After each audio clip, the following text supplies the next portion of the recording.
Hello guys, welcome back to और आ चुके हैं मेरे को नए वीडियो के साथ।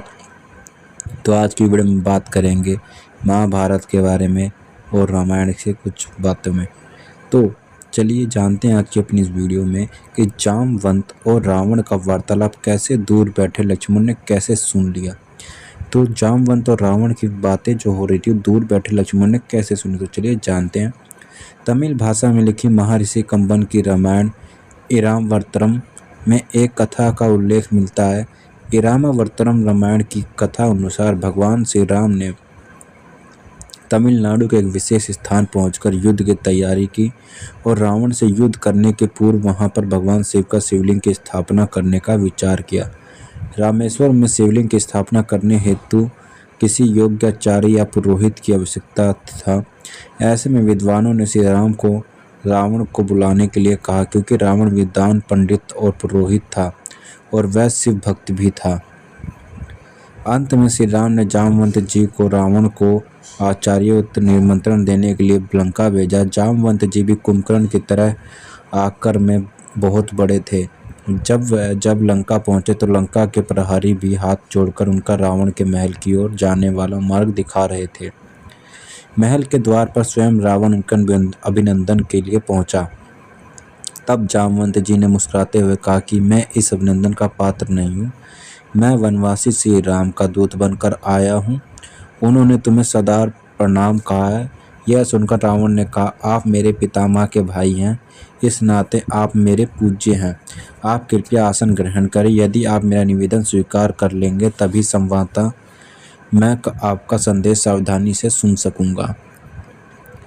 जामवंत ने आसन ग्रहण करने के बाद पूर्ण कहा, हे रावण, वनवासी प्रभु श्री राम ने सागर सेतु निर्माण के उपरांत अब यथाशीघ्र महाश्वर लिंग विग्रह की स्थापना करने का विचार प्रकट किया है।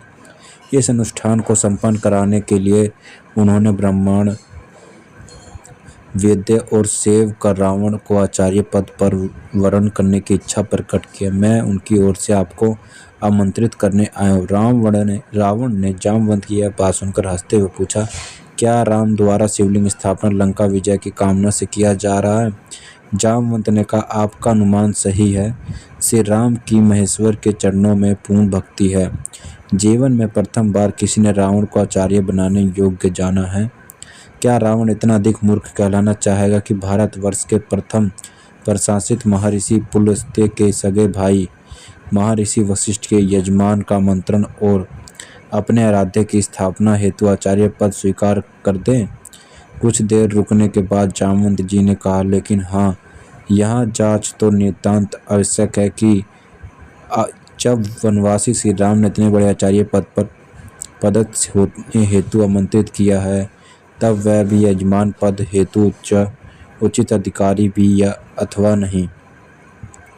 जामवंत जी के इस तरह बात पर रावण थोड़ा क्रोध हो गया और उसने कहा, जामवंत जी, आप जानते ही हैं कि त्रिभुवन विजयी अपने इस शत्रु की लंका पुरी में आप पधारे हैं। यदि हम आपकी यहीं बंदी बना लें और आपको यहाँ से लौटने ना दे तो आप क्या करेंगे?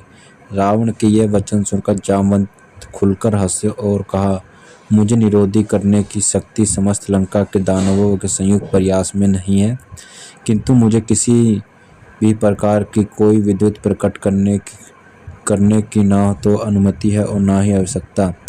कुछ देर रुकने के बाद जामवंत जी बोले, हे रावण, ध्यान रहे, मैं अभी एक ऐसे उपकरण के साथ यहाँ उपस्थित हूँ जिसके माध्यम से धनुर्धारी लक्ष्मण यह हम दोनों की वार्ता देख और सुन रहे हैं। जब मैं वहाँ से चलने लगा तभी से धनुवीर लक्ष्मण वीरासन में बैठे हुए हैं।